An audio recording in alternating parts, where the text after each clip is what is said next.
कि भारत की शक्ति क्या है। जब 2006 में ट्रेन ब्लास्ट होता है, 189 लोग मारे जाते हैं, तो भारत पाकिस्तान के साथ मिल करके आतंकवादी घटनाओं की निंदा करता है। जब 26/11 में मुंबई की घटना होती है तो भारत इसकी कड़ी निंदा करता है। अहमदाबाद में जब यूपीए में बम ब्लास्ट होता है, हम कड़ी निंदा। दिल्ली सीरियल ब्लास्ट में कड़ी निंदा। वाराणसी बम विस्फोट में कड़ी निंदा। बेंगलोर में हमारे इंडियन इंस्टीट्यूट ऑफ साइंस में आतंकी हमला करके साइंटिस्ट मारते हैं, हम कड़ी निंदा करते हैं। अध्यक्ष महोदय, इतने हम लोगों ने कड़ी निंदा किया था कि बेचारा कड़ी निंदा भी सुसाइड कर ले।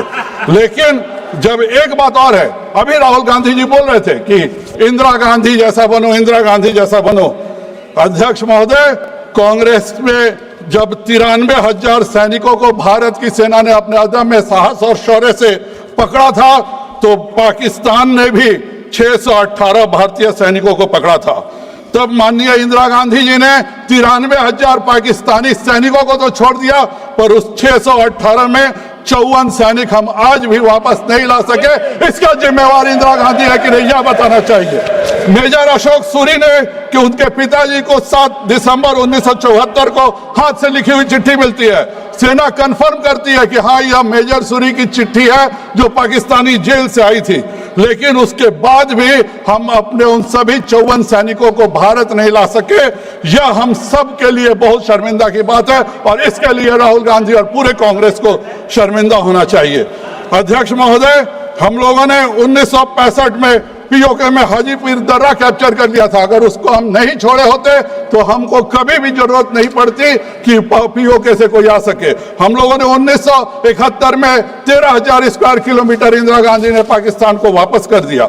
हम लोगों ने अक्साई चीन में जमीन कैप्चर किया और माननीय नेहरू जी कुछ नहीं बोले। 1948 में ऑल इंडिया रेडियो में जाकर के उन्होंने रोक दिया कि भाई इसके आगे मत बढ़ो। अध्यक्ष महोदय, मैं एक ही बात कांग्रेस पे कहना चाहूंगा, जो आज हम लोग पर टिप्पणियां हो रही थी कि वह एक समंदर खंगालने में लगे हुए हैं, हमारी कमियां निकालने में लगे हुए हैं। जिनकी खुद की लंगोटियां तक है फटी हुई, वह हमारी पगड़ी उछालने में लगे हुए हैं। बहुत बहुत धन्यवाद।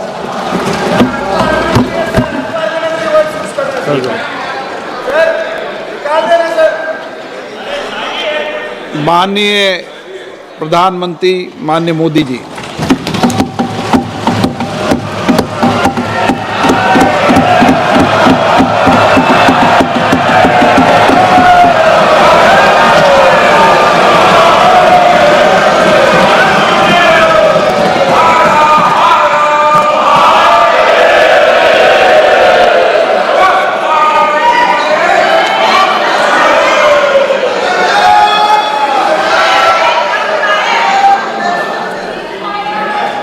आदरणीय अध्यक्ष जी, इस सत्र के प्रारंभ में ही मैं जब मीडिया के साथियों से बात कर रहा था, तब मैंने सभी माननीय सांसदों को अपील करते हुए एक बात का उल्लेख किया था। मैंने कहा था कि ये सत्र भारत के विजयोत्सव का सत्र है।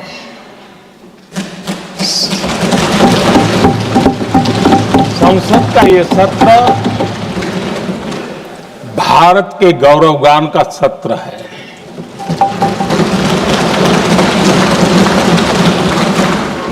आदरणीय अध्यक्ष जी, जब मैं विजयोत्सव की बात कर रहा हूं तब मैं कहना चाहूंगा कि ये विजयोत्सव आतंकी हेडक्वार्टर्स को मिट्टी में मिलाने का है।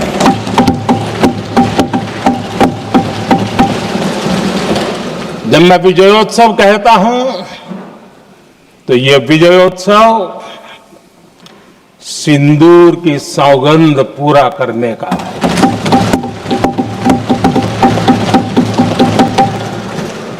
मैं जब ये विजयोत्सव कहता हूं तो ये भारत की सेना के शौर्य और सामर्थ्य का विजय गाथा कह रहा है। जब मैं विजयोत्सव कह रहा हूं तो 140 करोड़ भारतीयों की एकता, इच्छा शक्ति उसके एक अप्रतिम जीत का विजय उत्सव की बात करता हूं। आदरणीय अध्यक्ष जी, मैं इसी विजय भाव से इस सदन में भारत का पक्ष रखने के लिए खड़ा हुआ।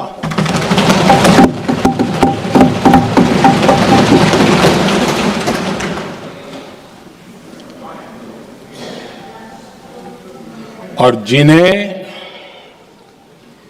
भारत का पक्ष नहीं दिखता है, उन्हें मैं आईना दिखाने के लिए खड़ा हुआ।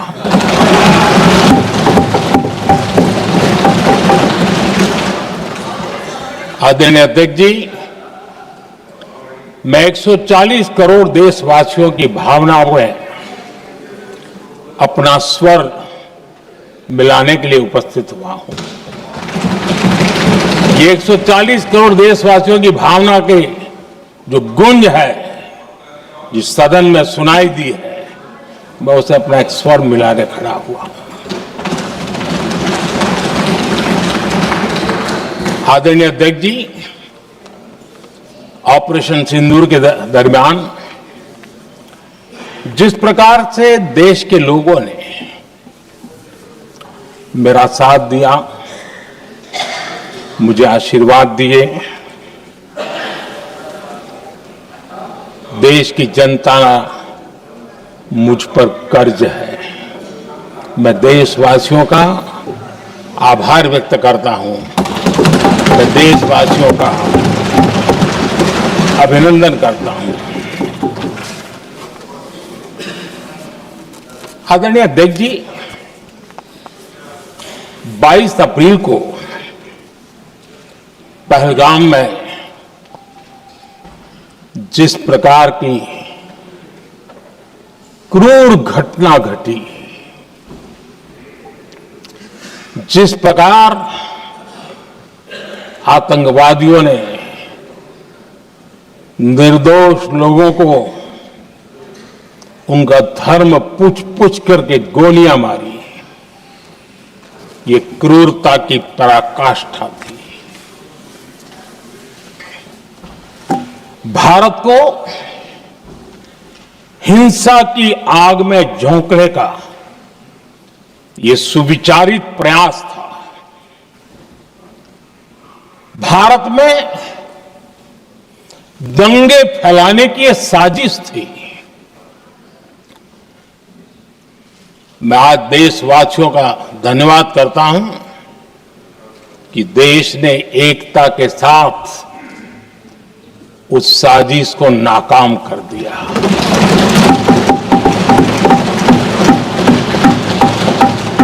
आदरणीय अध्यक्ष जी, 22 अप्रैल के बाद मैंने एक सार्वजनिक रूप से, और विश्व को समझ में आए इसलिए कुछ अंग्रेजी में भी वाक्यों का प्रयोग किया था, और मैंने कहा था ये हमारा संकल्प है, हम आतंकियों को मिट्टी में मिला देंगे।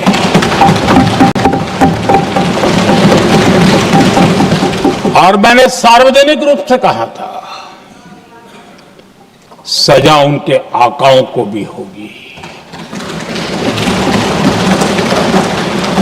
और कल्पना से भी बड़ी सजा मिलेगी।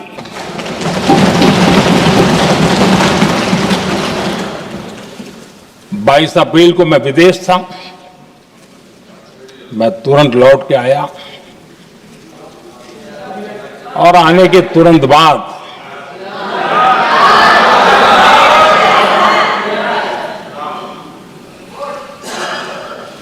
मैंने एक बैठक बुलाई, और उस बैठक में हमने साफ साफ निर्देश दिए कि आतंकवाद को करारा जवाब देना होगा, और ये हमारा राष्ट्रीय संकल्प है।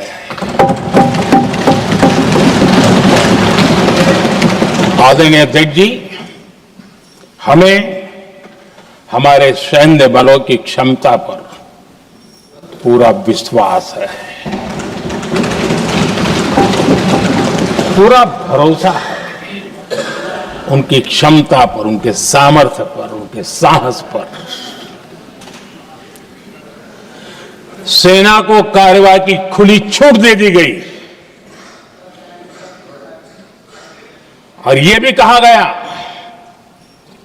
कि सेना तय करें कब, कहां, कैसे, किस प्रकार से। ये सारी बातें उस मीटिंग में साफ साफ कह दी गई और कुछ बातें उसमें से मीडिया में शायद रिपोर्ट भी हुई है।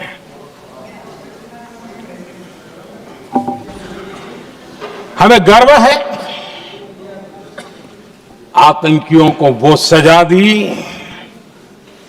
और सजा ऐसी है कि आज भी आतंक के उन आकाओं की नींद उड़ी हुई है।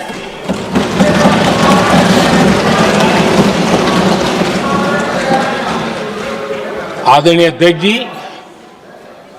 मैं हमारी सेना की सफलता के उससे जुड़े भारत के उस पक्ष को सदन के माध्यम से देशवासियों के सामने रखना चाहता हूं।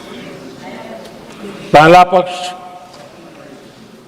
पहलगाम हमले के बाद से ही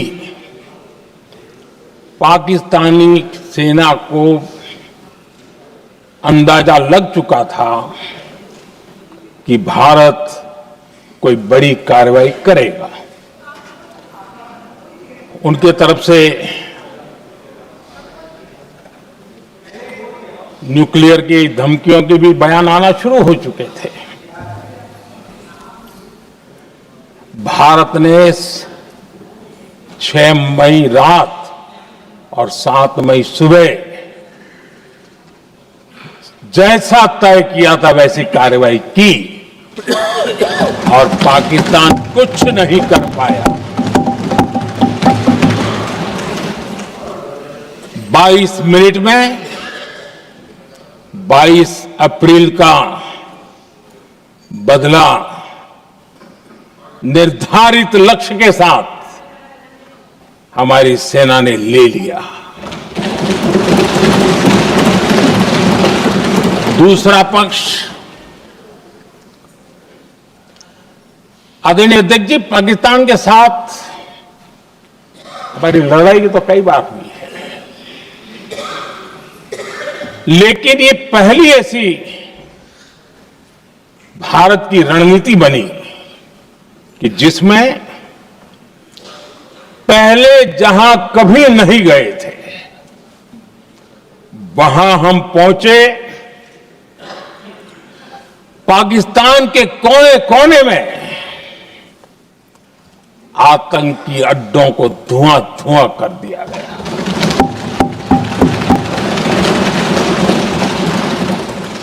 आतंक के गढ़ कोई सोच नहीं सकता कि वहां तक कोई जा सकता है। बहावलपुर और मुर्ग के उसको भी जमीन दोस्त कर दिया गया। आदरणीय अध्यक्ष जी, हमारे सेनाओं ने आतंकी अड्डों को तबाह कर दिया। तीसरा पक्ष, पाकिस्तान की न्यूक्लियर धमकी को हमने झूठा साबित कर दिया।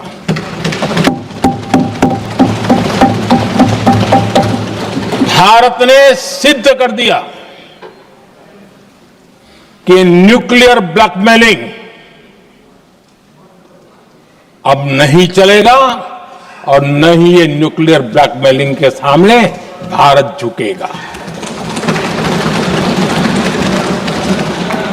आदरणीय अध्यक्ष जी, चौथा पक्ष, भारत ने दिखाई अपनी तकनीकी क्षमता। पाकिस्तान के सीने पर सटीक प्रहार किया। पाकिस्तान के एयरबेस एसेट्स को भारी नुकसान हुआ और आज तक उनके कई एयरबेस आईसीयू में पड़े हैं। आज टेक्नोलॉजी आधारित युद्ध का युग है। ऑपरेशन सिंदूर इस महारत में भी सफल सिद्ध हुआ है।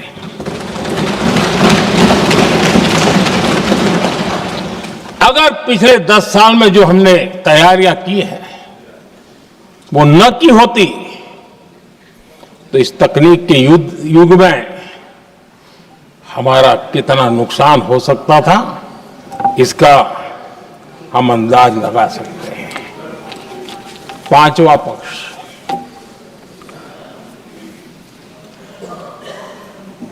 ऑपरेशन सिंदूर के दरमियान पहली बार हुआ जब आत्मनिर्भर भारत की ताकत को दुनिया ने पहचाना।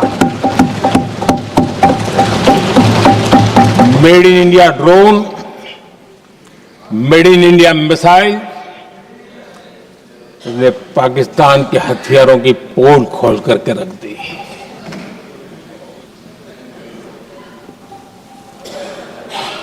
आदरणीय अध्यक्ष जी, और भी एक महत्वपूर्ण काम जो हुआ है, वैसे जब राजीव गांधी जी थे उस समय उनके जो एक डिफेंस का काम देखने वाले एमओएस थे, उन्होंने जब मैंने सीडीएस की घोषणा की तो वो बहुत प्रसन्न होकर के मुझे मिलने आए थे और बहुत बहुत प्रसन्न थे वो। इस समय ऑपरेशन में नेवी, आर्मी, एयरफोर्स तीनों सेनाओं का जॉइंट एक्शन, इसके बीच की सिनर्जी,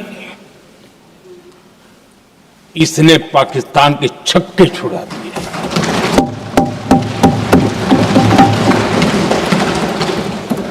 आदरणीय अध्यक्ष जी, आतंक की घटनाएं पहले भी देश में होती थी,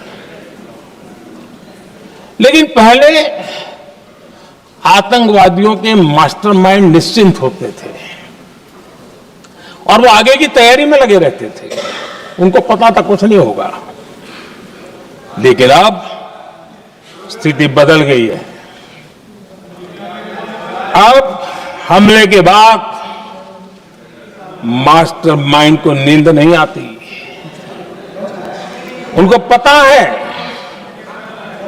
कि भारत आएगा और मार के जाएगा।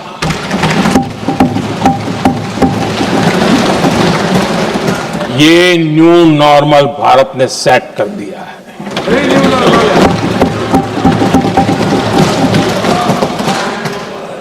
आदरणीय अध्यक्ष जी, दुनिया ने देख लिया कि हमारी कार्यवाही का दायरा कितना बड़ा, स्केल कितना बड़ा। सिंदूर से लेकर के सिंधु तक पाकिस्तान पर कार्रवाई की है। ऑपरेशन सिंदूर ने तय कर दिया कि भारत में आतंकी हमले की, उसके आकाओं को और पाकिस्तान को भारी कीमत चुकानी पड़ेगी। अब ऐसे ही नहीं जा सकते। आदरणीय अध्यक्ष जी, ऑपरेशन सिंदूर से स्पष्ट होता है कि भारत ने 3 सूत्र तय किए हैं।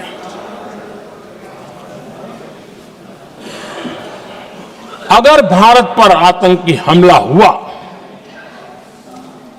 तो हम अपने तरीके से, अपनी शर्तों पर, अपने समय पर जवाब देकर के रहेंगे।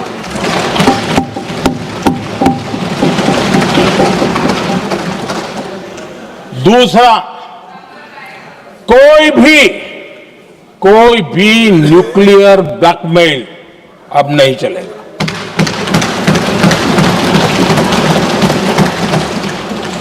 और तीसरा, हम आतंक की सरपरस्त सरकार और आतंक के आकाओं उनको अलग अलग नहीं देखेंगे। आदरणीय अध्यक्ष जी,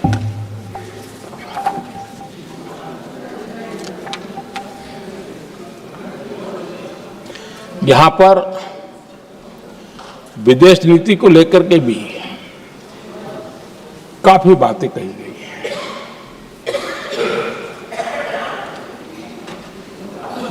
दुनिया के समर्थन को लेकर के भी काफी बातें कही गई हैं। मैं आज सदन में कुछ बातें पूरी स्पष्टता से कह रहा हूं।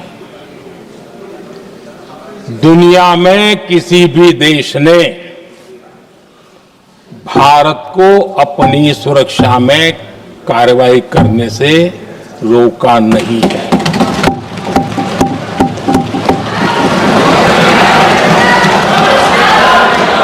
संयुक्त राष्ट्र 193 कंट्रीज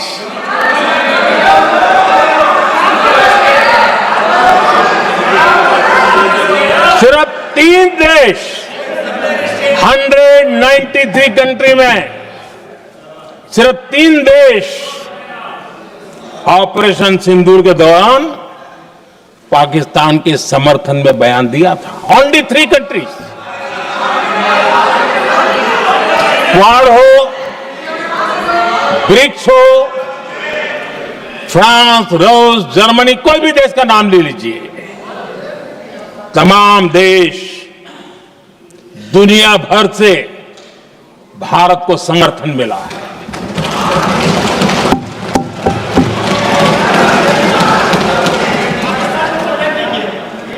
आदरणीय अध्यक्ष जी, दुनिया का समर्थन तो मिला, दुनिया के देशों का समर्थन मिला, माननीय, लेकिन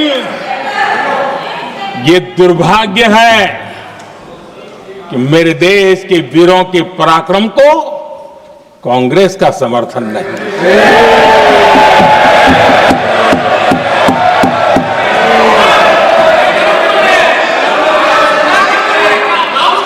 22 अप्रैल के बाद 22 अप्रैल के आतंकी हमले के बाद 3-4 दिन में ही ये उछल रहे थे और कहना शुरू कर दिया, कहां गई 56 इंच की छाती, कहां खो गया मोदी, मोदी तो फेल हो गया। क्या मजा ले रहे थे, उनको लगता है वाह बाजी मार ली। उनको पहलगाम के निर्दोष लोगों की हत्या में भी वो अपनी राजनीति तराशते थे।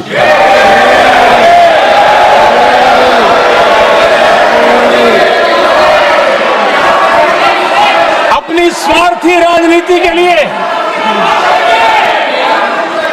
मुझ पर निशाना साध रहे थे, लेकिन उनकी ये बयानबाजी, इनका छिछोरापन देश के सुरक्षा बलों का मनोबल गिरा रहा था।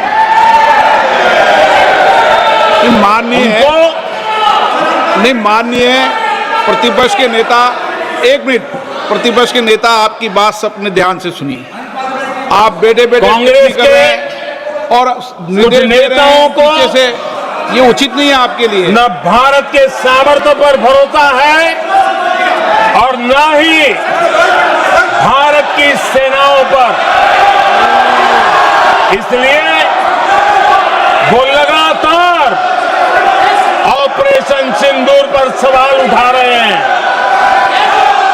ऐसा करके आप लोग मीडिया में हेडलाइंस तो ले सकते हैं, लेकिन देशवासियों के दिलों में जगह नहीं बना सकते।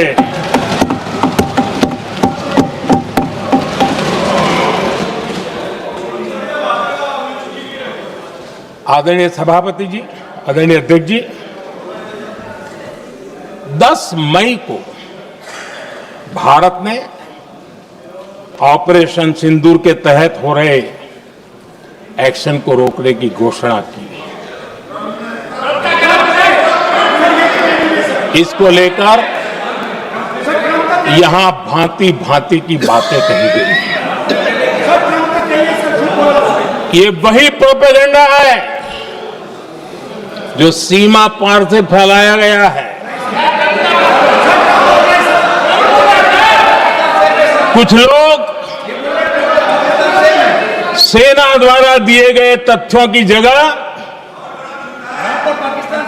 पाकिस्तान के झूठ प्रचार को आगे बढ़ाने में जुटे हुए हैं।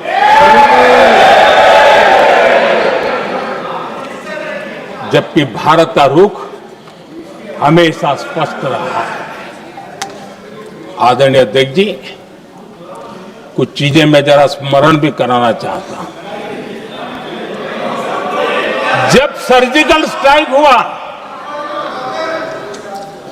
उस समय हमने लक्ष्य तय किया था, हमारे जवानों को तैयार करके कि हम उनके इलाके में जाकर के आतंकियों के जो लॉन्चिंग पैड है उनको नष्ट करेंगे।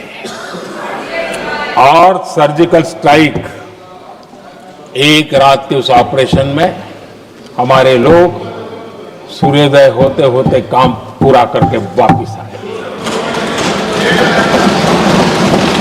लक्ष्य निर्धारित था कि ये करना है। जब बालाकोट एयर स्ट्राइक किया तो हमारा लक्ष्य तय था कि आतंकियों के जो ट्रेनिंग सेंटर्स है इस बार हम उसको तबाह करेंगे, और हमने वो भी करके दिखाया। ऑपरेशन सिंदूर के समय हमारा लक्ष्य तय था, और हमारा लक्ष्य था कि आतंक के जो एपी सेंटर है और पहलगाम के आतंकियों को जहां से पुरजोश योजना बनी, ट्रेनिंग मिली, व्यवस्था मिली, उस पर हमला करेंगे। हमने उनके नाभि पर हमला कर दिया।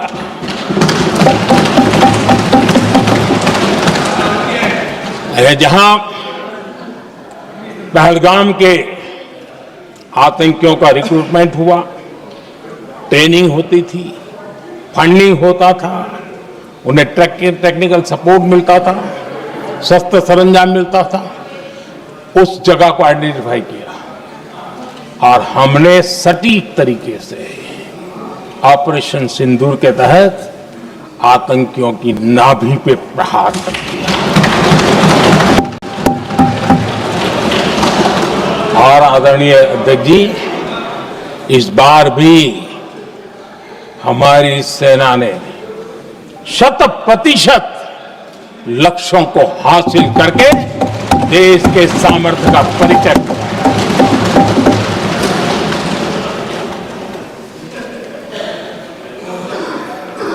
कुछ लोग जानबूझ करके कुछ चीजें भूलने में इंटरेस्टेड होते हैं।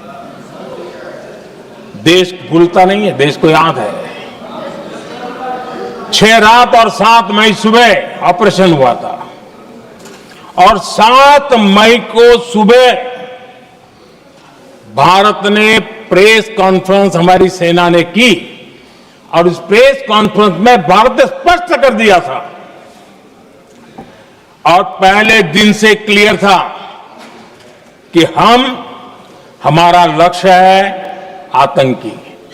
आतंकियों के आका, आतंकियों की जो व्यवस्थाएं जहां से होती है वो और उनके अड्डे, उनको हम ध्वस्त करना चाहते थे और हमने प्रेस कॉन्फ्रेंस में कह दिया था, हमने हमारा काम कर दिया है, हमने जो तय किया था पूरा कर दिया है।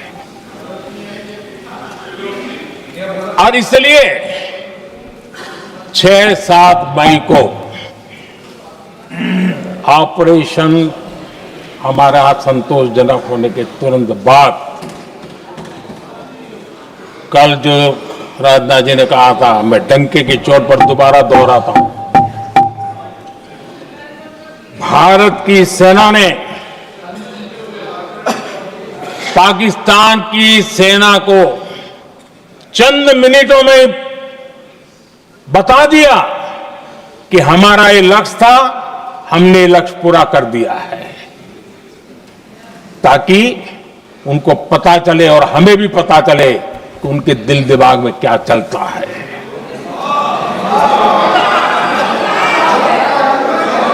हमने अपना लक्ष्य 100% हासिल कर लिया था और पाकिस्तान में समझदारी होती तो आतंकियों के साथ खुलेआम खड़े रहने की गलती न करता। उसने निर्लज्ज होकर के आतंकवादियों के साथ खड़े रहने का फैसला किया। हम पूरी तरह तैयार थे, हम भी मौके की तलाश में थे, लेकिन हमने दुनिया को बताया था कि हमारा लक्ष्य आतंकवाद है, आतंकवादी आता है, आतंकवादी ठिकाने हैं, वो हमने पूरा कर दिया। लेकिन जब पाकिस्तान ने आतंकियों की मदद में आने का फैसला किया और मैदान में उतरने की हरकत की, तो भारत की सेना ने सालों तक याद रह जाए ऐसा करारा जवाब दे करके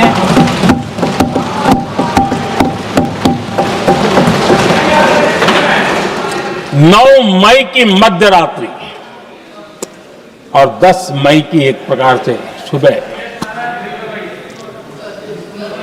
हमारी मिसाइलें उन्होंने पाकिस्तान के हर कोने में प्रचंड प्रहार किया, जिसकी पाकिस्तान ने कभी कल्पना नहीं की थी और पाकिस्तान को घुटनों पर आने के लिए मजबूर कर दिया।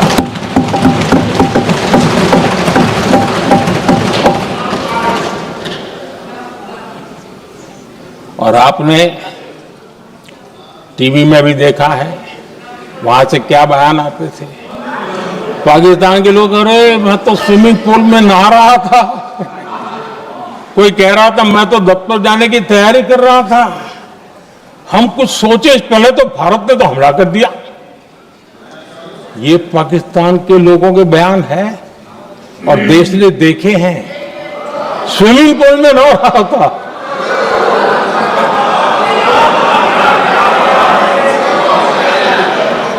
और जब इतना कड़ा प्रहार हुआ, पाकिस्तान ने कभी सोचा तक नहीं था, तब जाकर के पाकिस्तान ने फोन करके डीजीएमओ के सामने फोन करके गुहार लगाई, बस करो, बहुत मारा, अब ज्यादा मार झेलने की ताकत नहीं है, प्लीज हमला रोक दो। ये पाकिस्तान के डीजीएमओ का फोन था और भारत ने तो पहले दिन ही कह दिया था, 7 तारीख सुबह की प्रेस देख लीजिए, कि हमने हमारा लक्ष्य पूरा कर दिया है। अगर आप कुछ करोगे तो महंगा पड़ेगा। और आप धीरे ऐसे कैसे चलता है? प्लीज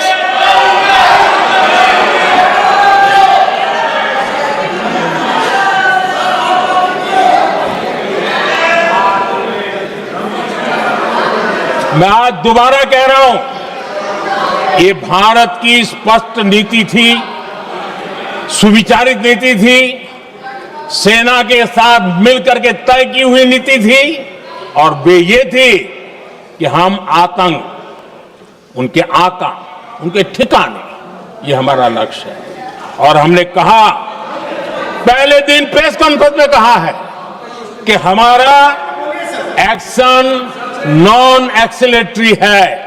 ये हमने कह करके किया है, और इसके लिए साथियों हमने हमला रोका। अध्यक्ष जी, दुनिया के किसी भी नेता ने भारत के ऑपरेशन रोकने के लिए नहीं कहा।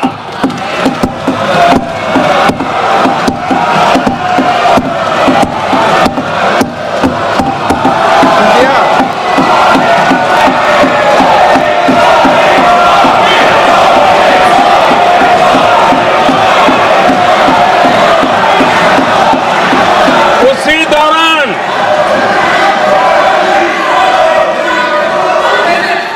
9 तारीख को रात को अमेरिका के उपराष्ट्रपति जी ने मुझसे बात करने का प्रयास किया। वो घंटे भर कोशिश कर रहे थे, लेकिन मेरी सेना के साथ मीटिंग चल रही थी, तो मैंने उनका फोन उठा नहीं पाया। बाद में मैंने उनको कॉल बैक किया। मैंने कहा कि आपका फोन था, 3-4 बार आपका फोन आ गया, क्या है? तो अमेरिका के उपराष्ट्रपति जी ने मुझे फोन पे बताया कि पाकिस्तान बहुत बड़ा हमला करने वाला है, ये उन्होंने मुझे बताया। मेरा जो जवाब था, जिनको समझ नहीं आता है उनको तो नहीं आएगा,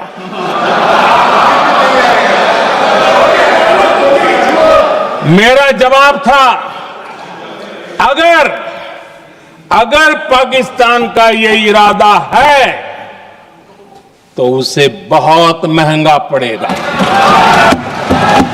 ये मैंने अमेरिका के उपराष्ट्रपति को कहा।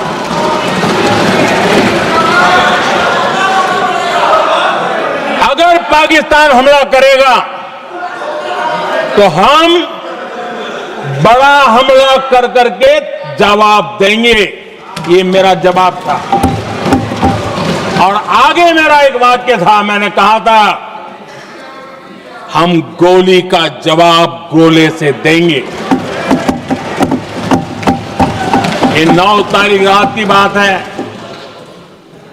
और 9 रात में और 10 सुबह हमने पाकिस्तान को, सैन्य शक्ति को तहस नहस कर दिया था।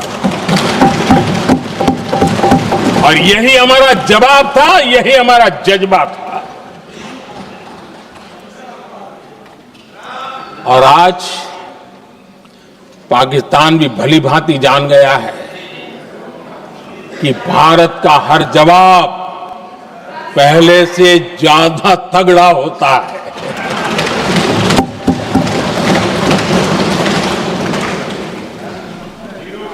उसे यह भी पता है कि अगर भविष्य में नौबत आई तो भारत आगे कुछ भी कर सकता है। और इसलिए मैं फिर से लोकतंत्र के इस मंदिर में दोहराना चाहता हूं,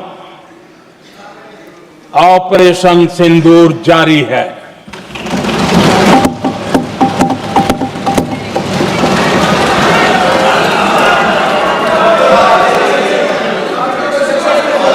पाकिस्तान ने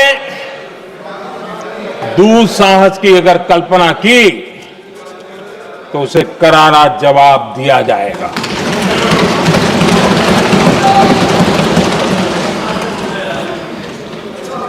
आदरणीय अध्यक्ष जी, आज का भारत आत्मविश्वास से भरा हुआ है। आज का भारत आत्मनिर्भरता के मंत्र को लेकर के पूरी शक्ति के साथ तेज गति से आगे बढ़ रहा है। देश देख रहा है भारत आत्मनिर्भर बनता जा रहा है। लेकिन देश ये भी देख रहा है कि एक तरफ तो भारत आत्मनिर्भरता की ओर तेज गति से आगे बढ़ रहा है, लेकिन कांग्रेस मुद्दों के लिए पाकिस्तान पर निर्भर होती जा रही है।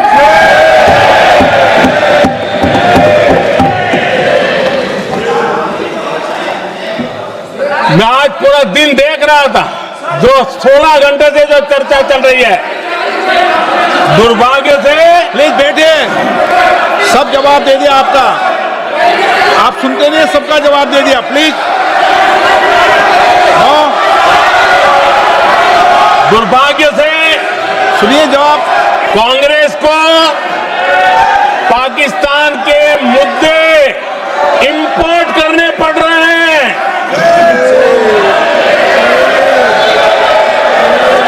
आदरणीय अध्यक्ष जी, आज के वॉरफेयर में इंफॉर्मेशन और नैरेटिव्स की प्लीज बैठिए। बहुत बड़ी भूमिका है।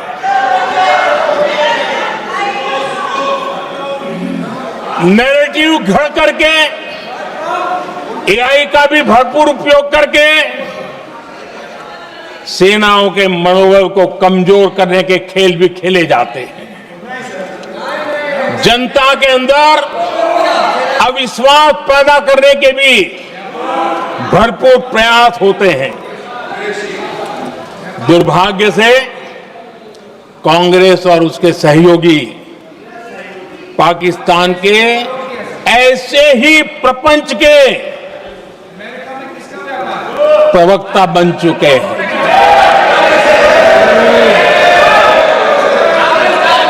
आदरणीय अध्यक्ष जी, देश की सेना ने, आदरणीय अध्यक्ष जी, ये तरीका है देश आपका? की सेना ने, बैठिए बैठिए। देश की सेना ने सर्जिकल स्ट्राइक की।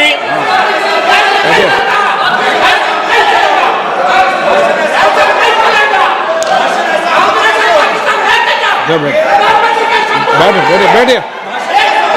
आदरणीय अध्यक्ष जी, देश की सेना ने सफलतापूर्वक सर्जिकल स्ट्राइक की तो तुरंत कांग्रेस वालों ने सेना से सबूत मांगे थे। लेकिन जब उन्होंने देश का मूड देखा, देश का मिजाज देखा, तो सुर उनके बदलने लगे और बदल करके क्या कहने लगे? कांग्रेस के लोगों ने कहा, ये सर्जिकल स्ट्राइक क्या बड़ी बात है, ये तो हमने भी की थी। एक ने कहा 3 सर्जिकल स्ट्राइक की थी, दूसरे ने कहा 6 सर्जिकल स्ट्राइक की थी, तीसरे ने कहा 15 सर्जिकल स्ट्राइक की थी। जितना बड़ा नेता उतना बड़ा आंकड़ा चल रहा था।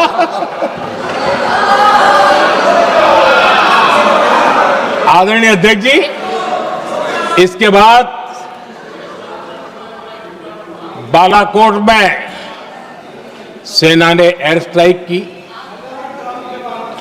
अब एयर स्ट्राइक तो ऐसी थी कि वो कुछ कह नहीं सकते थे, इसलिए ये तो नहीं कहा कि भाई हमने भी की थी। उसमें तो उन्होंने समझदारी दिखाई, लेकिन फोटो मांगने लगे। एयर स्ट्राइक हुई तो फोटो दिखाओ, क्या कहां गिरा, क्या तोड़ा, कितना तोड़ा, कितने मरे, बस यही पूछते रहे। पाकिस्तान भी यही पूछता था, ये भी यही पूछते थे।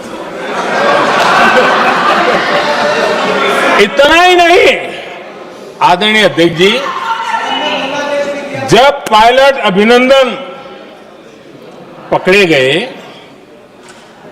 तो पाकिस्तान में तो खुशी का माहौल होना स्वाभाविक था कि उनके हाथ में भारत की सेना का एक पायलट उनके हाथ लगा था। लेकिन यहां पर भी कुछ लोग थे जो कानों कानों में कह रहे थे, अब मोदी फंसा, अब अभिनंदन वहां है, मोदी ला करके दिखा दे, अब देखते हैं मोदी क्या करता है। आज डंके की चोट पर अभिनंदन वापिस आए।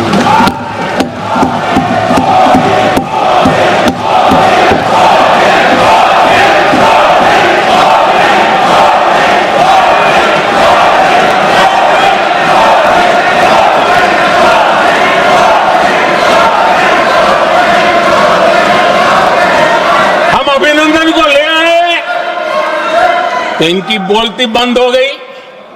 इनको लगा यार कि नसीब वाला आदमी है, हमारा हथियार हाथ से निकल गया। आदरणीय अध्यक्ष जी, पहलगाम हमले के बाद हमारा बीएसएफ का एक जवान पाकिस्तान के कब्जे में गया तो फिर इनको लगा वाह, बड़ा मुद्दा हाथ में आ गया है, अब मोदी फंस जाएगा। अब तो मोदी की फजीयत जरूर होगी और उनकी इकोसिस्टम ने सोशल मीडिया में बहुत सारी कथाएं वायरल की कि ये बीएसएफ के जवान का क्या होगा, उसके परिवार का क्या होगा, ये वापस आएगा, कब आएगा, कैसे आएगा, न जाने क्या क्या चला दिया। आदरणीय अध्यक्ष जी, बीएसएफ का वो जवान भी आन बान शान के साथ वापस आया।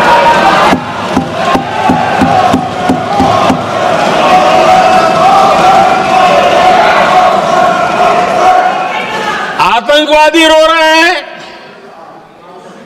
आतंकवादियों के आका रो रहे हैं और उनको रोते देखकर यहां भी कुछ लोग रो रहे हैं।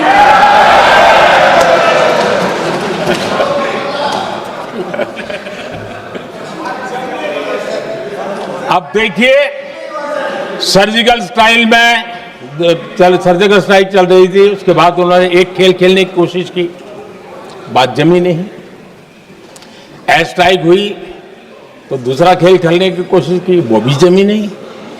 जब ये ऑपरेशन सिंदूर हुआ तो उन्होंने नया पैंतरा शुरू किया। और क्या शुरू किया? रोक क्यों दिया?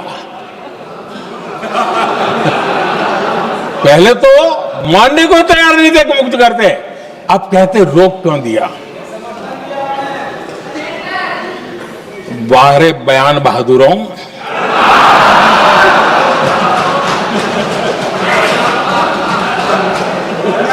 आपको विरोध का कोई न कोई बहाना चाहिए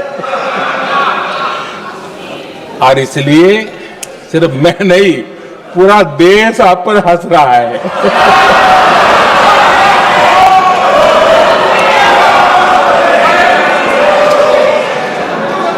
आदरणीय अध्यक्ष जी, सेना का विरोध, सेना के प्रति एक पता नहीं नेगेटिविटी, ये कांग्रेस का पुराना रवैया रहा है। देश ने अभी अभी करगिल विजय दिवस मनाया। लेकिन देश पूरी तरह जानता है कि उनके कार्यकाल में और आज तक करगिल के विजय को कांग्रेस ने अपनाया नहीं है। न करगिल विजय दिवस मनाया है, न करगिल विजय का गौरव किया। इतिहास साक्षी है, देखिए। जब डोकलाम में सैन्य हमारा शौर्य दिखा रहा था, तब कांग्रेस के नेता चुपके चुपके किससे ब्रीफिंग लेते थे वो सारी दुनिया अब जान गई।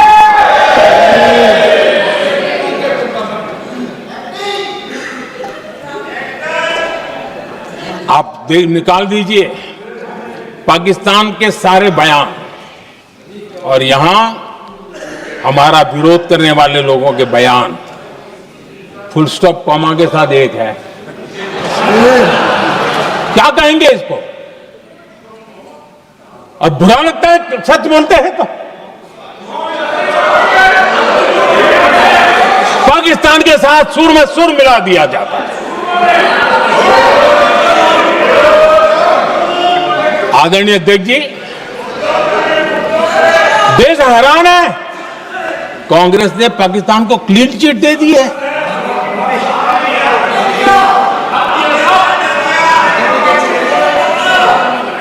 उनकी ये हिम्मत, और इनकी आदत जाती नहीं है, ये हिम्मत कि पहलगाम के आतंकी पाकिस्तानी थे, इसका सबूत दो।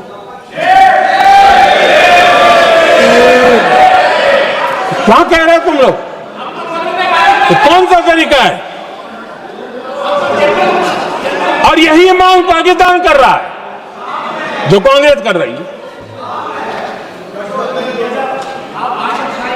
और आदरणीय अध्यक्ष जी, आज जब सबूतों की कोई कमी नहीं है, सब कुछ आंखों के सामने दिखता है, तब ये हालत है। अगर ये सबूत ना होते तो क्या करते हैं लोग, आप बताइए। आदरणीय अध्यक्ष जी,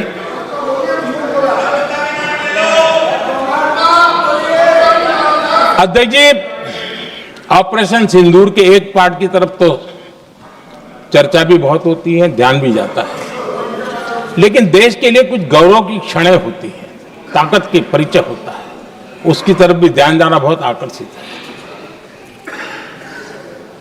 हमारे एयर डिफेंस सिस्टम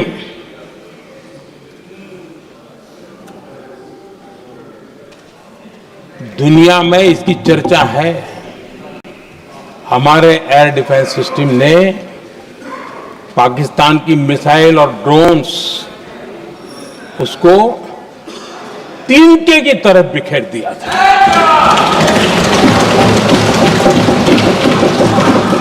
आदरणीय अध्यक्ष जी, मैं एक आंकड़ा आज बताना चाहता हूं,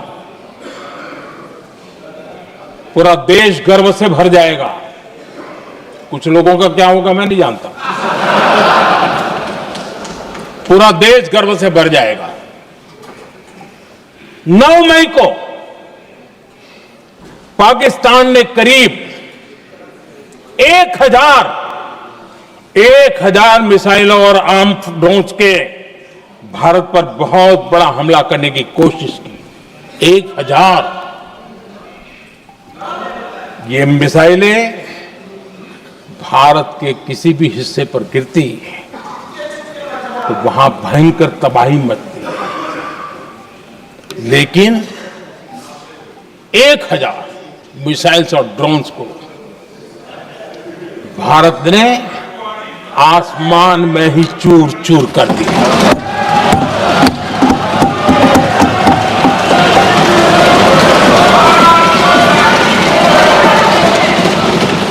हर देशवासी को इससे गर्व हो रहा, लेकिन जैसे कांग्रेस के लोग इंतजार कर रहे थे, कुछ तो गड़बड़ होगी यार, मोदी मरेगा, कहीं तो फंसेगा।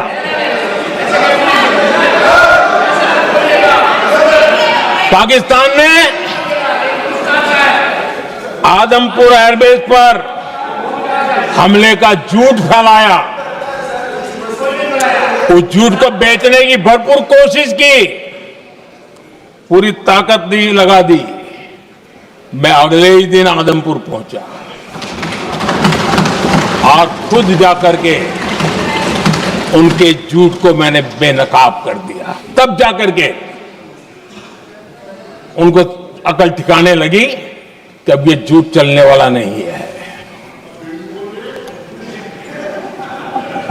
आदरणीय अध्यक्ष जी, जो हमारे छोटे दलों के साथी हैं, जो राजनीति में नए हैं, उनको कभी शासन में रहने का अवसर नहीं मिला, उनसे कुछ बातें निकलती मैं समझ सकता हूं। लेकिन कांग्रेस पार्टी ने इस देश में लंबे समय तक राज किया है, उसको शासन की व्यवस्थाओं का पूरा पता है, उन चीजों से वो निकले हुए लोग हैं, उनके लिए शासन व्यवस्था क्या होती इसकी समझ पूरी है, अनुभव है उनके पास। उसके बाद भी विदेश मंत्रालय तुरंत जवाब दे, उसको स्वीकारना नहीं। विदेश मंत्री जवाब दे, इंटरव्यू दे, बार बार बोले, उसको स्वीकारना नहीं। गृह मंत्री बोले, रक्षा मंत्री बोले, किसी पर भरोसा नहीं। जिसने इतने सालों तक राज किया, उनको देश की व्यवस्थाओं पर अगर भरोसा नहीं है, तब शक उठता है कि क्या हालत हो गई है इनकी। आदरणीय अध्यक्ष जी, अब कांग्रेस का भरोसा पाकिस्तान के रिमोट कंट्रोल से बनता है और बदलता है।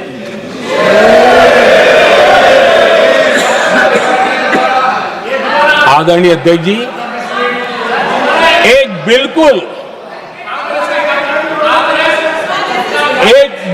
कांग्रेस के नए सदस्य, यानी उनको तो क्षमा करनी चाहिए, नए सदस्य को क्या कहेंगे, लेकिन कांग्रेस के आका जो उनको लिख करके देते हैं और उनसे बुलवाते, खुद में हिम्मत नहीं है, उनसे बुलवाते हैं कि ऑपरेशन सिंदूर ये तो तमाशा था,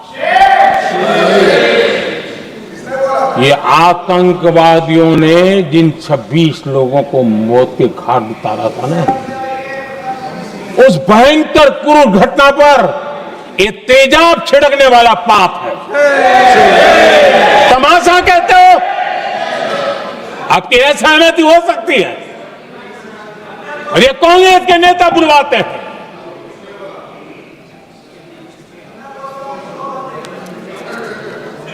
आदरणीय अध्यक्ष जी, पहलगाम के हमलावरों को कल हमारे सुरक्षा बलों ने ऑपरेशन महादेव करके अपने अंजाम तक पहुंचाया।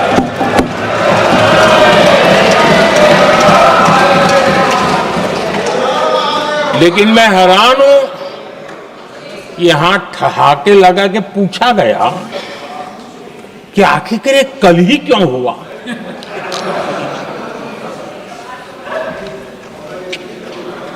अब ये क्या हो गया है मुझे समझ नहीं आ रहा है। क्या ये ऑपरेशन के लिए कोई सावन महीने का सोमवार ढूंढा गया था क्या? क्या हो गया है इन लोगों को? हताशा, निराशा इस हद तक।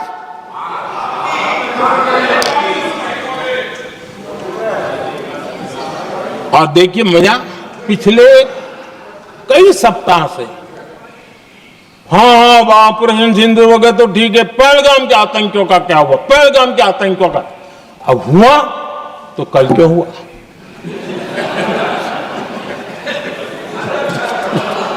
और कल ही क्यों हुआ? क्या हाल है अध्यक्ष जी का। आदरणीय अध्यक्ष जी,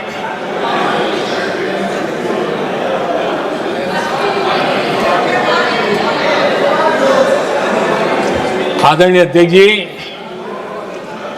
शास्त्रों में कहा गया है, हमारे शास्त्रों में कहा गया है, शस्त्रेण रक्षिते राष्ट्रे, शस्त्रेण रक्षिते राष्ट्रे शास्त्र चर्चा प्रवर्तते। अर्थात जब राष्ट्र शस्त्र से सुरक्षित होते हैं तभी वहां शास्त्र की, ज्ञान की चर्चाएं जन्म ले पाती है। जब सीमा पर सेनाएं मजबूत होती हैं तभी लोकतंत्र प्रखर होता है। आदरणीय अध्यक्ष जी, ऑपरेशन सिंदूर बीते दशक में भारत की सेना के सशक्तिकरण का एक साक्षात प्रमाण है। ऐसे ही नहीं हुआ है। कांग्रेस के शासन के दौरान सेनाओं को आत्मनिर्भर बनाने के संबंध में सोचा तक नहीं जाता था। आज भी आत्मनिर्भर शब्द की मजाक उड़ाई जाती है। वैसे वो महात्मा गांधी से आया हुआ है, लेकिन आज भी मजाक उड़ाई जाती है। हर रक्षा सौदे में कांग्रेस अपने मौके खोजती रहती थी।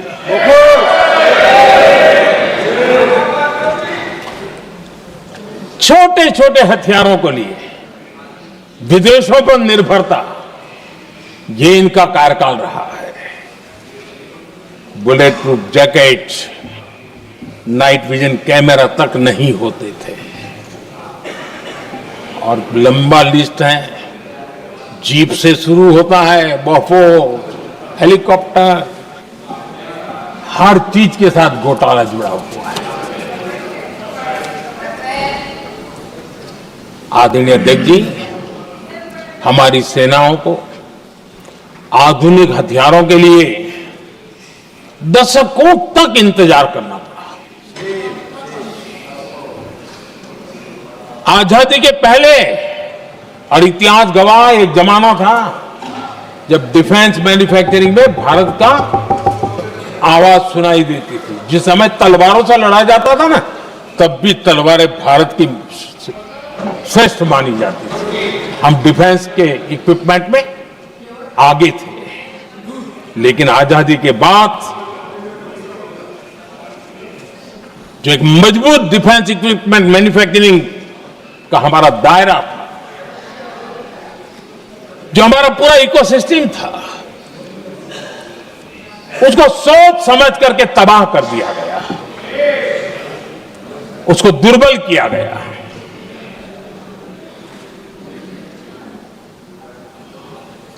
रिसर्च और मैन्युफैक्चरिंग के लिए रास्ते बंद कर दिए गए। अगर इसी नीति पर हम चलते तो भारत इस 21वीं सदी में ऑपरेशन सिंदूर के संबंध में सोच भी नहीं सकता। यह हालत करके रखा हुआ था उन्होंने। भारत को सोचना पड़ता कि अगर कोई एक्शन लेना है तो शस्त्र कहां से मिलेंगे, साधन कहां से मिलेगा, बारूद कहां से मिलेगा, समय पर मिलेगा नहीं मिलेगा, बीच बचाव में रुक तो नहीं जाएगा, ये टेंशन पालना पड़ता है।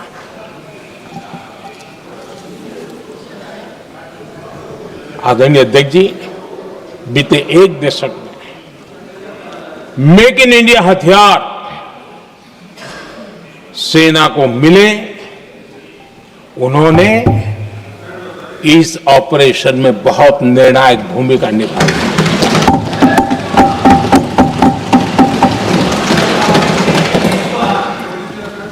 आदरणीय अध्यक्ष जी, एक दशक पहले भारत के लोगों ने संकल्प लिया, हमारा देश सशक्त, आत्मनिर्भर और आधुनिक राष्ट्र बने। रक्षा, सुरक्षा, हर क्षेत्र में बदलाव के लिए एक के बाद एक ठोस कदम उठाए गए, सीरीज ऑफ रिफॉर्म्स किए गए और देश में सेना में जो रिफॉर्म्स हुए हैं, जो आजादी के बाद पहली बार हुए। चीफ ऑफ डिफेंस स्टाफ की नियुक्ति, ये विचार कोई नया नहीं था, दुनिया में प्रयोग भी चलते हैं, भारत में निर्णय नहीं होते थे।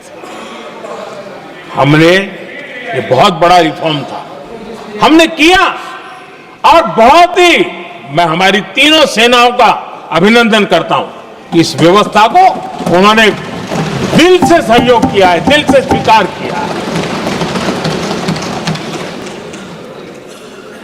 सबसे बड़ी ताकत जॉइंटनेस और इंटीग्रेशन की इस समय नेवी हो, एयरफोर्स हो, आर्मी हो, ये इंटीग्रेशन और जॉइंटनेस ने हमारी ताकत को अनेक गुना बढ़ा दिया और उसका परिणाम भी हमें नजर में आया है, ये हमने करके दिखा है। सरकार की जो डिफेंस प्रोडक्शन की कंपनियां थी, उसमें हमने रिफॉर्म किए। शुरुआत में वहां पर आग लगाना, आंदोलन करवाना, हड़तालें करवाने के खेल चल रहे थे, अभी भी बंद नहीं हुए हैं, लेकिन देश हित को सर्वोपरि मान करके उन डिफेंस इंडस्ट्री के हमारे जो लोग थे सरकारी व्यवस्था में, उन्होंने इसको मन से लिया, रिफॉर्म को स्वीकार किया और वो भी आज बहुत प्रोडक्टिव बन गए। इतना ही नहीं, हमने प्राइवेट सेक्टर के लिए भी डिफेंस के दरवाजे खोल दिए हैं और आज भारत का प्राइवेट सेक्टर आगे आ रहा है। आज स्टार्टअप्स डिफेंस के क्षेत्र में हमारे 27-30 साल के नौजवान, टियर 2, टियर 3 सिटी के नौजवान, कई कुछ जगह तो बेटियां स्टार्टअप का नेतृत्व कर रही है। डिफेंस के सेक्टर में सैकड़ों की तादाद में आज स्टार्टअप काम कर रहे हैं। ड्रोन्स, एक प्रकार से मैं कह सकता हूं, ड्रोन्स की जितनी भी एक्टिविटी हमारे देश में हो रही है, शायद एवरेज 30-35 की उम्र होगी जो लोग कर रहे हैं, सारे लोग, और सैकड़ों की तादाद में कर रहे हैं। और उसका ताकत, क्योंकि इनका भी योगदान था इसमें, जिन्होंने इस प्रकार के प्रोडक्शन किए हैं, और वो हमें ऑपरेशन सिंदूर में बहुत काम आए। मैं उन सबके प्रयासों को बहुत साधुवाद करता हूं और मैं उनको विश्वास दिलाता हूं, आगे बढ़िए, अब देश रुकने वाला नहीं है। आदरणीय अध्यक्ष जी, डिफेंस सेक्टर में मेक इन इंडिया ये नारा नहीं था, हमने इसके लिए बजट पॉलिसी में जो परिवर्तन करना था, जो नए इनिशिएटिव ले रहे थे, वो नए इनिशिएटिव लिए। और सबसे बड़ी बात, क्लियर कट विजन के साथ हमने देश में make in India defence sector के अंदर तेज गति से हम आगे बढ़ रहे हैं। आदरणीय अध्यक्ष जी, एक दशक में डिफेंस का बजट लगभग पहले से 3 गुना हुआ है। डिफेंस प्रोडक्शन में करीब करीब 250% वृद्धि हुई है, 250% वृद्धि हुई है। 11 वर्षों में डिफेंस एक्सपोर्ट 30 गुना से भी ज्यादा बढ़ा है, 30 गुना से ज्यादा। डिफेंस एक्सपोर्ट आज दुनिया के करीब 100 देशों तक हम पहुंचे। और आदरणीय अध्यक्ष जी, कुछ चीजें ऐसी होती हैं जो इतिहास में बहुत बड़ा प्रभाव छोड़ती हैं। ऑपरेशन सिंदूर ने डिफेंस का जो मार्केट है उसमें भारत का झंडा गाड़ दिया है। भारत के हथियारों की डिमांड आज बढ़ती चली जा रही है, मांग बढ़ रही है। ये भारत में उद्योगों को भी बल देगी, एमएसएमई को बल देगी, हमारे नौजवानों को रोजगार देगी और हमारे नौजवान अपनी बनाई चीजों से दुनिया में अपनी ताकत का प्रदर्शन कर पाएंगे। यह दिख रहा है। मैं देख रहा हूं डिफेंस के क्षेत्र में जो आत्मनिर्भर भारत की दिशा में हम जो कदम उठा रहे हैं, मैं हैरान हूं। कुछ लोगों को आज भी तकलीफ हो रही है, जैसे उनका खजाना लूट गया। ये कौन सी मानसिकता है? देश को ऐसे लोगों को पहचानना होगा। आदरणीय अध्यक्ष जी, मैं स्पष्ट करना चाहता हूं, डिफेंस में भारत का आत्मनिर्भर होना ये आज की शस्त्रों की स्पर्धा में के काल में विश्व शांति के लिए भी जरूरी है।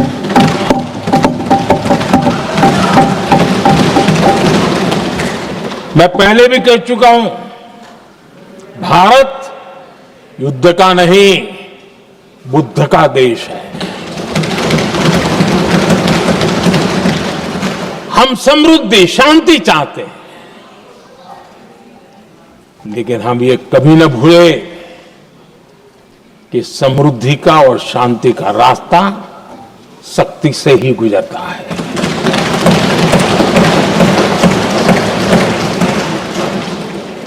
आदरणीय अध्यक्ष जी, हमारा भारत छत्रपति शिवाजी महाराज, महाराजा रणजीत सिंह, राजेंद्र चोला, महाराणा प्रताप, लसित बोरफुकन और महाराजा सुहेलदेव का देश है।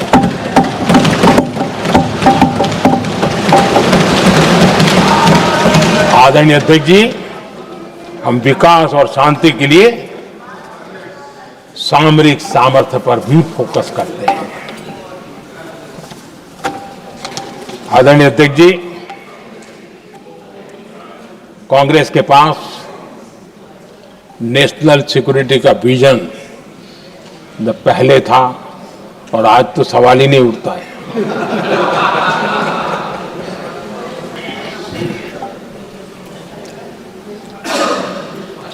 कांग्रेस ने हमेशा नेशनल सिक्योरिटी पर समझौता किया। आज जो लोग पूछ रहे हैं पीओके को वापस क्यों नहीं लिया, वैसे ये सवाल मुझे ही पूछ सकते हैं और किसको पूछ सकते हैं।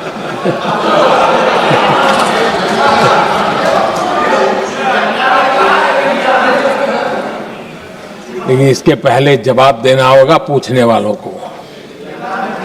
किसकी सरकार ने पीओके पर पाकिस्तान को कब्जा करने का अवसर दिया? जवाब साफ है, जवाब साफ है। जब भी मैं नेहरू जी की चर्चा करता हूं तो कांग्रेस और उसका पूरा इकोसिस्टम बिलबिला जाता है, पता नहीं क्या है। आदरणीय अध्यक्ष जी, हम एक शेर सुना करते थे, मुझे ज्यादा इसका ज्ञान तो नहीं है लेकिन सुनते थे। लम्हों ने खता की और सदियों ने सजा पाई। आजादी के बाद से ही जो फैसले लिए गए उनकी सजा आज तक देश भुगत रहा है।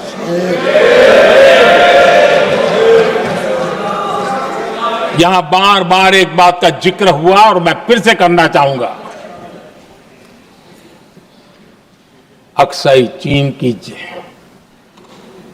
उस पूरे क्षेत्र को बंजर जमीन करार दिया गया, ये कहकर के तो बंजर है। देश की 38,000 वर्ग किलोमीटर जमीन हमें खोनी पड़ी।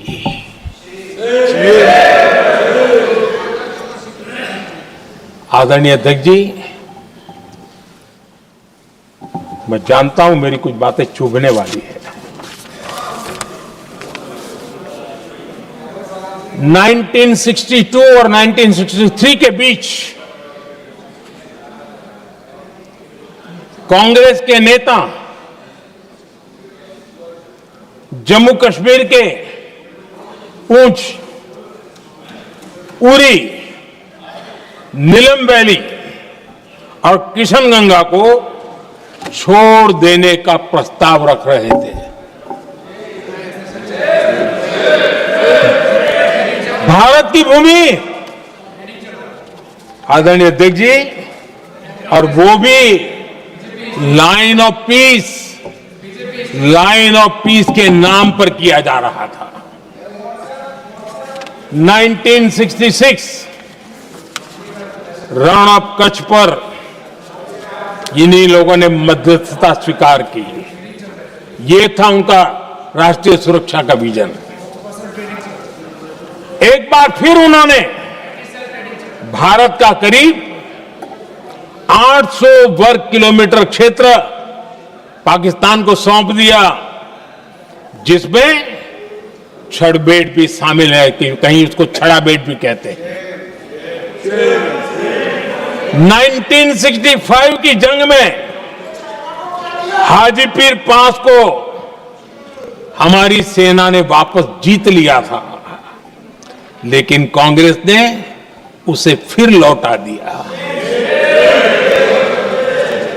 1971 पाकिस्तान के 93,000 फौजी हमारे पास बंदी थे।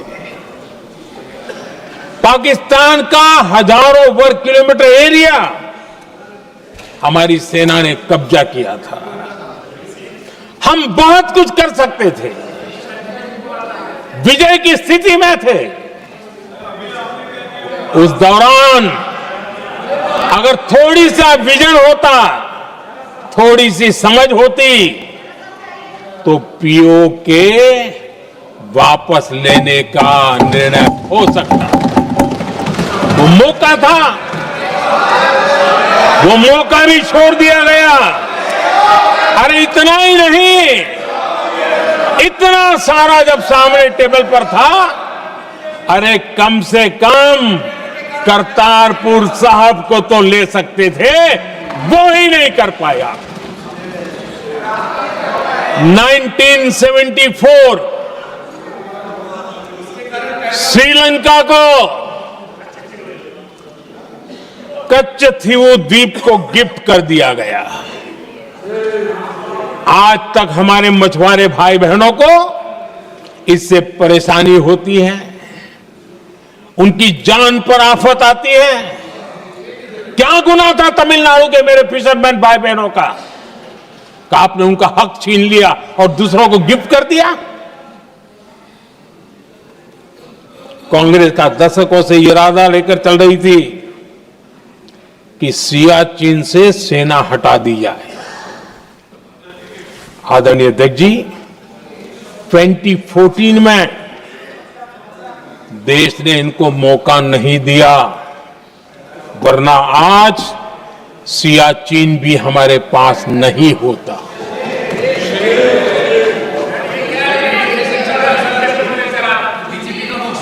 आदरणीय अध्यक्ष जी, आजकल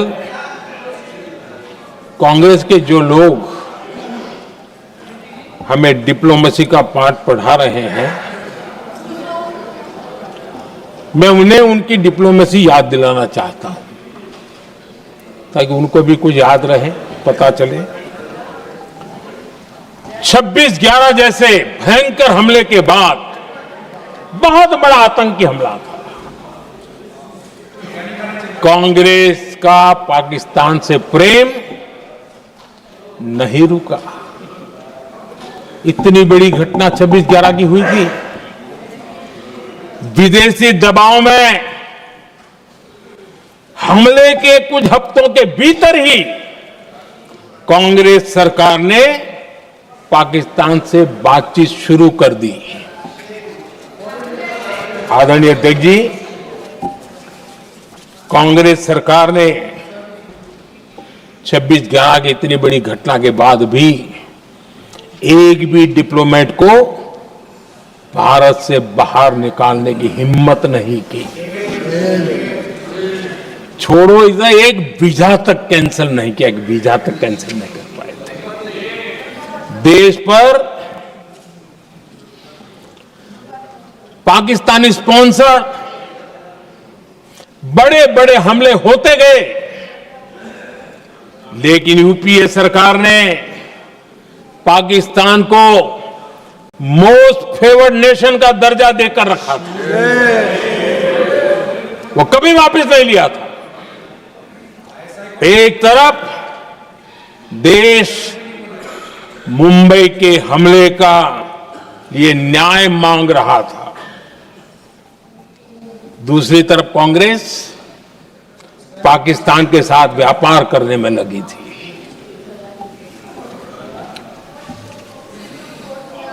पाकिस्तान वहां से खून की होली खेलने वाले आतंकियों को भेजते रहे,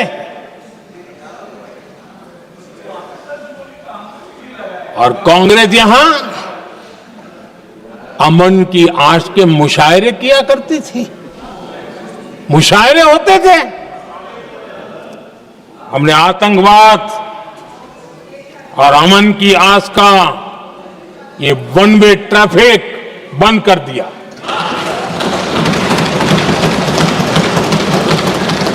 हमने पाकिस्तान का एमएफएन का दर्जा रद्द किया, वीजा बंद किया।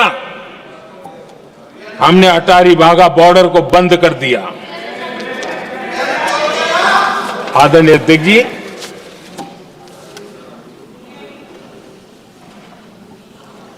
भारत के हितों को गिरवी रख देना ये कांग्रेस की पार्टी की पुरानी आदत है।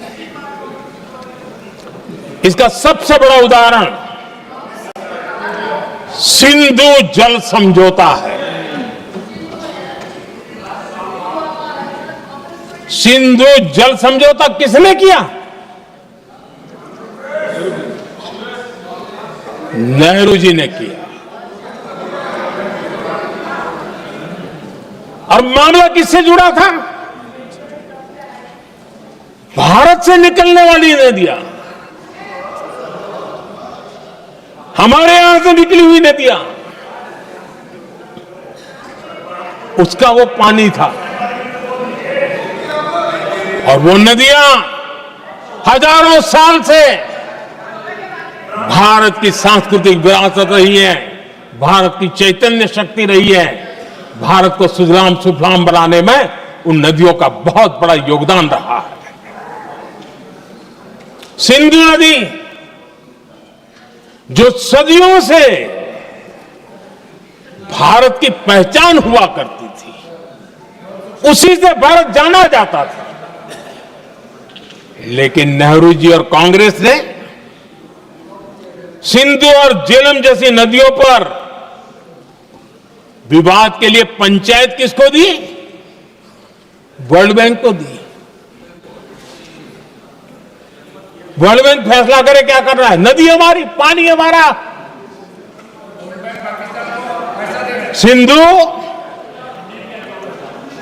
सिंधु जल समझौता सीधा सीधा भारत की अस्मिता और भारत के स्वाभिमान के साथ किया गया बहुत बड़ा धोखा था।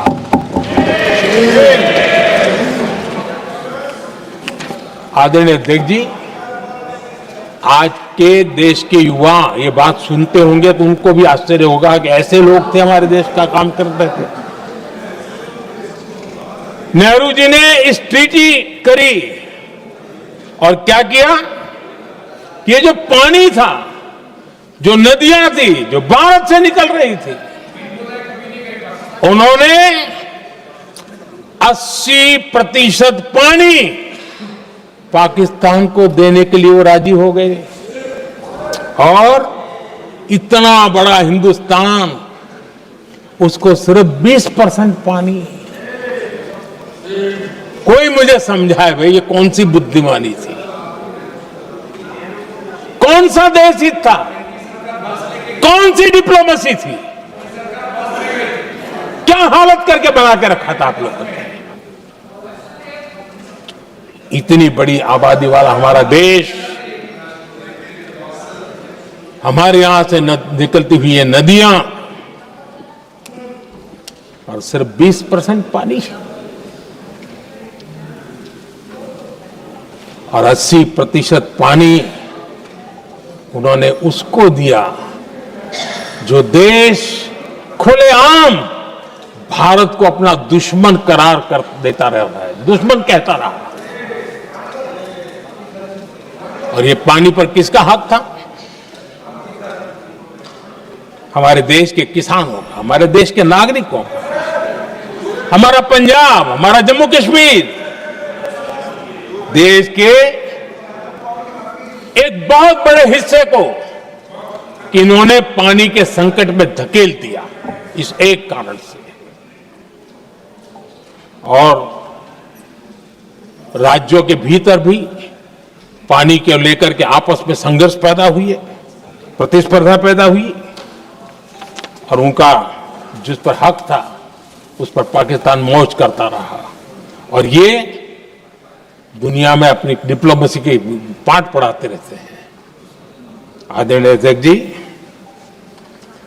अगर ये ट्रीटी न होती तो पश्चिमी नदियों पर कई बड़ी परियोजनाएं बनती। पंजाब, हरियाणा, राजस्थान और दिल्ली, वहां के किसानों को भरपूर पानी मिलता, पीने के पानी की कोई समस्या नहीं रहती। औद्योगिक प्रगति के लिए भारत बिजली बना पाता। इतना ही नहीं, नेहरू जी ने इसके उपरांत करोड़ों रुपए भी दिए ताकि पाकिस्तान नहर बना सके।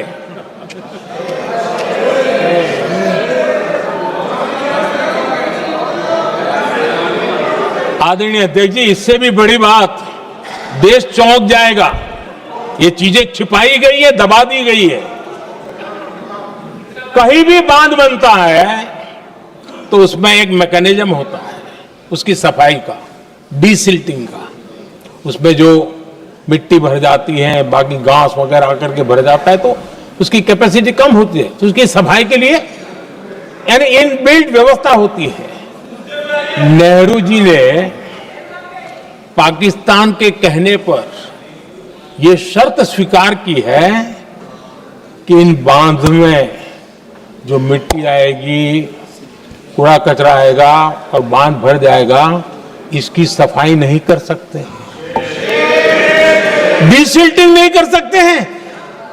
बांध हमारे यहां, पानी हमारा, लेकिन निर्णय पाकिस्तान का कि आप डीसिल्टिंग नहीं कर सकते। इतना ही नहीं, जब इस बार मैं डिटेल में गया तो एक बांध तो ऐसा है कि जहां ये डीसिल्टिंग के लिए जो गेट होता है ना, उसको वेल्डिंग कर दिया गया है ताकि कोई गलती से भी खोल करके वो मिट्टी को निकाल ना दे।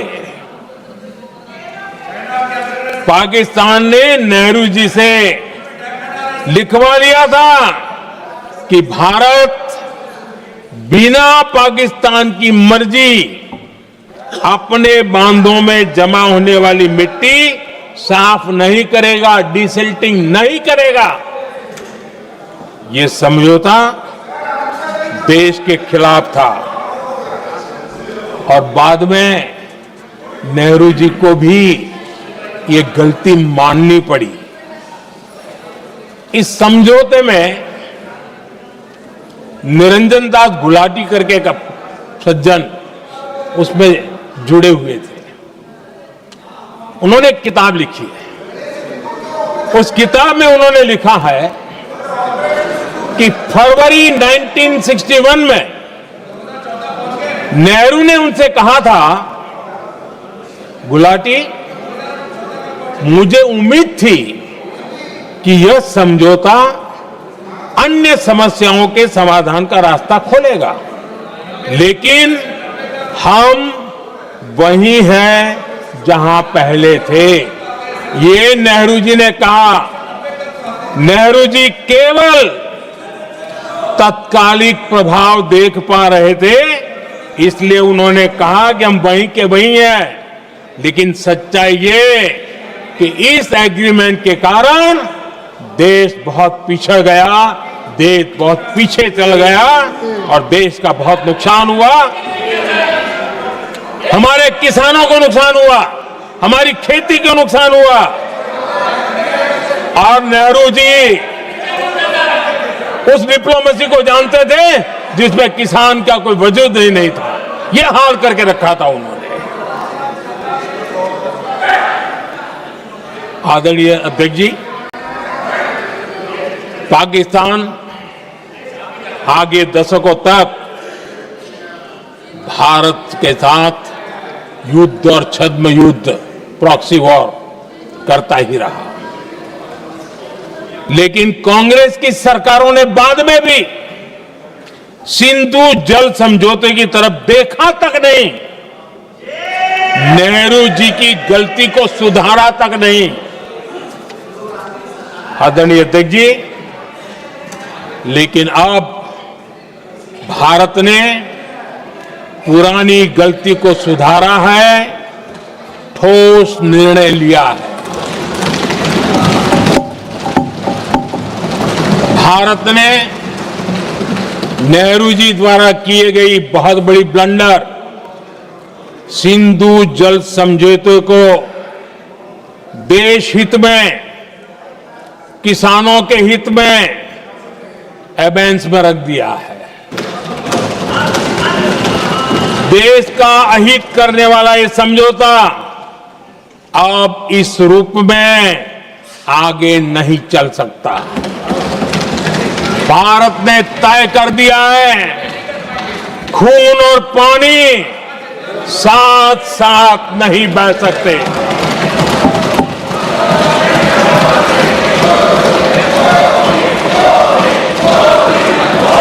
माननीय सदस्य, आप बहुत देर हो गई, आप उपनेता हैं, ये तरीका आप बैठे बैठे टोकते हैं, प्लीज ये शोभा नहीं देता आपके लिए। बैठिए बैठिए बैठिए आदरणीय, शोभा नहीं देता आपका। अध्यक्ष जी, आप उपनेता, अपनी मर्यादा बना के रखें। चल बैठिए। वहां बैठे साथी आतंकवाद पर लंबी लंबी बातें करते हैं। जब ये सत्ता में था, जुड़े हुए हैं, जब इनको राज करने का अवसर मिला था, तब देश का हाल क्या है, क्या रहा था, वो आज भी देश भूला नहीं है। 2014 से पहले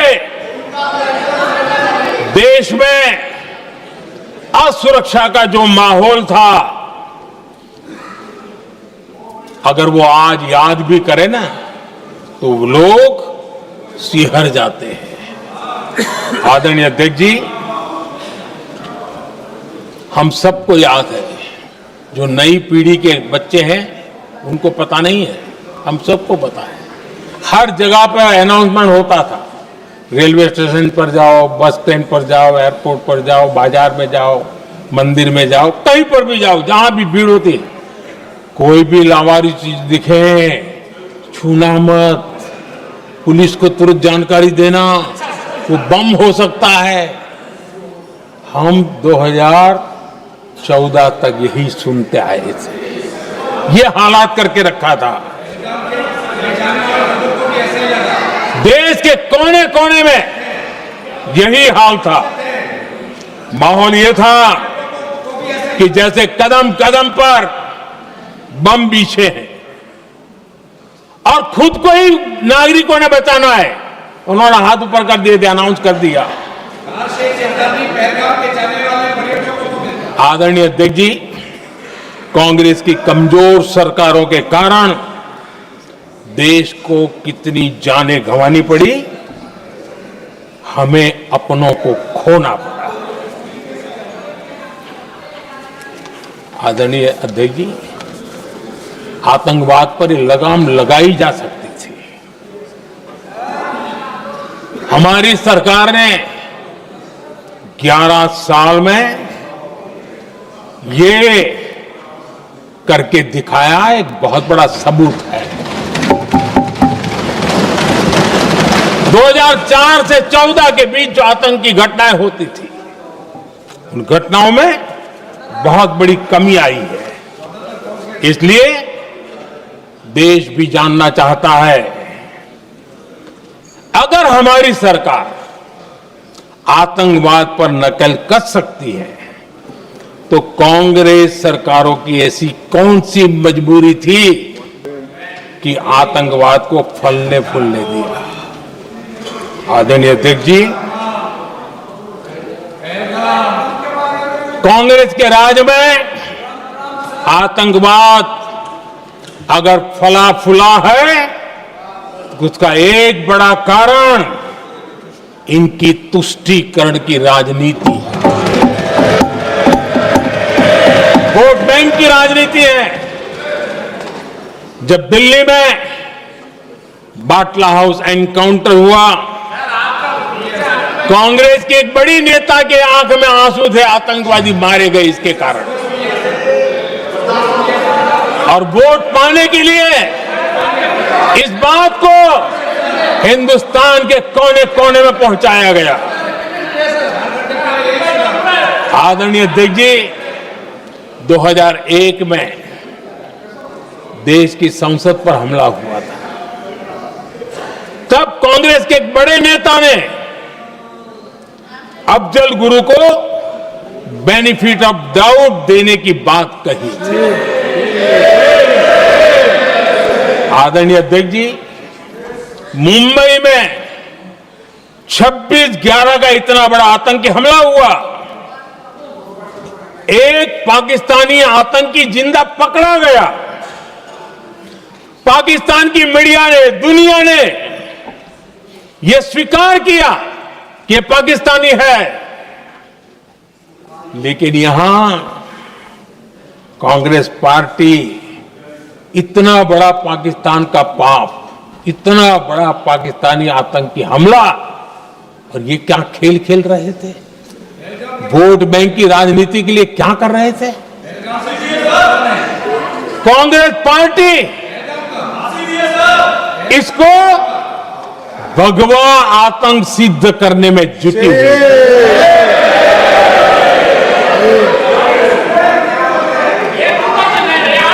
कांग्रेस दुनिया को हिंदू आतंकवाद की थ्योरी बेचने में लगी हुई थी। कांग्रेस के एक नेता ने अमेरिका के बड़े राजनयिक को यहां तक कह दिया था कि लश्कर-ए तोयबा से भी बड़ा खतरा भारत के हिंदू ग्रुप है। यह कहा गया था। तुष्टीकरण के लिए कांग्रेस ने जम्मू कश्मीर में भारत का संविधान, बाबा साहब अंबेडकर का संविधान, उसे जम्मू कश्मीर में पैर नहीं रखने दिए। इन्होंने घुसने नहीं दिया, उसे बाहर रखा। तुष्टीकरण और वोट बैंक की राजनीति के लिए कांग्रेस हमेशा देश की सुरक्षा को बलि चढ़ाती रही। आदरणीय अध्यक्ष जी, तुष्टीकरण के लिए ही कांग्रेस ने आतंकवाद से जुड़े कानूनों को कमजोर किया। गृहमंत्री जी ने आज विस्तार से सदन में कहा है, इसलिए मैं इसको रिपीट करना नहीं चाहता। आदरणीय अध्यक्ष जी, मैंने इस सत्र की शुरुआत में आग्रह किया था, मैंने कहा था कि दल हित में हमारे मत मिले न मिले, दल हित में हमारे मत मिले न मिले, देश हित में हमारे मन जरूर मिलने चाहिए। पहलगाम की विभीषिका ने हमें गहरे घाव दिए हैं, उसने देश को झकझोर दिया है। इसके जवाब में हमने ऑपरेशन सिंदूर किया तो सेनाओं के पराक्रम ने, हमारे आत्मनिर्भर अभियान ने देश में एक सिंदूर स्पिरिट पैदा किया है।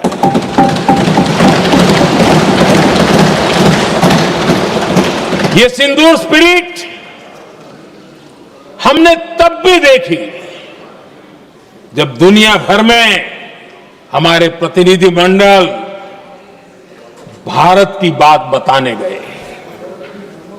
मैं उन सभी साथियों को बहुत बहुत बधाई देता हूं। आपने बहुत ही प्रभावी ढंग से भारत की बात डंके की चोट पर दुनिया के सामने रखी। लेकिन मुझे दुख इस बात का है, हैरानी भी है, जो खुद को कांग्रेस के बड़े नेता समझते हैं, उनके पेट में दर्द हो रहा है कि भारत का पक्ष दुनिया के सामने क्यों रखा गया। शायद कुछ नेताओं को सदन में बोलने पर भी पाबंदी लगा दी गई।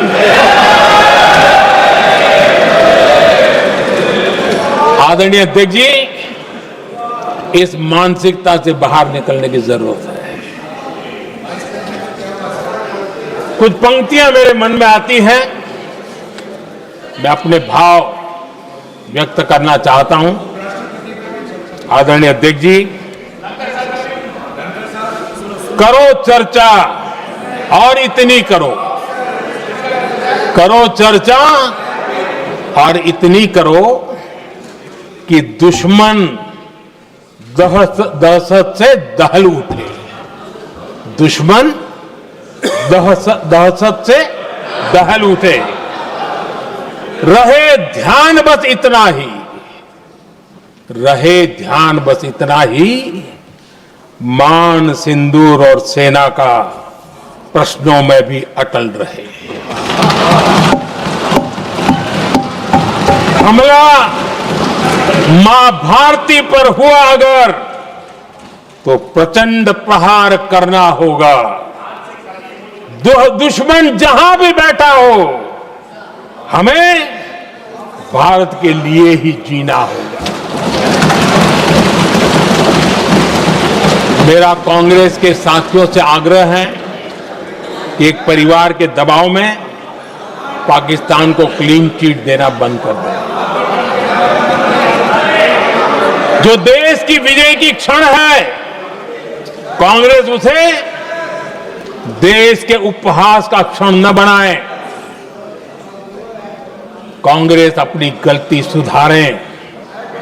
मैं आज सदन में फिर स्पष्ट करना चाहता हूं, अब भारत आतंकी नर्सरी में ही आतंकियों को मिट्टी में मिलाएगा।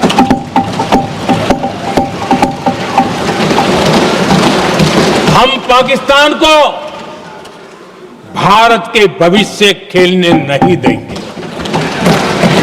और इसलिए ऑपरेशन सिंदूर खत्म नहीं हुआ है, ऑपरेशन सिंदूर जारी है।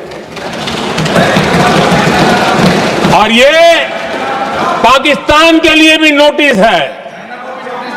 वो जब तक भारत के खिलाफ आतंक का रास्ता रोकेगा नहीं, तब तक भारत एक्शन लेता रहेगा। भारत का भविष्य सुरक्षित और समृद्ध होगा, यही हमारा संकल्प है। इसी भाव के साथ मैं फिर से सभी सदस्यों को सार्थक चर्चा के लिए धन्यवाद देता हूं।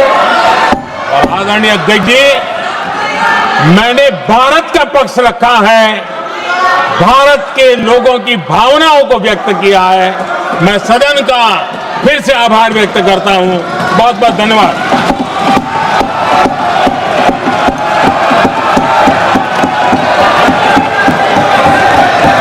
सभा की कार्रवाई बुधवार दिनांक 30 जुलाई 2025 को प्राप्त 11 बजे तक के लिए स्थगित की जाती है।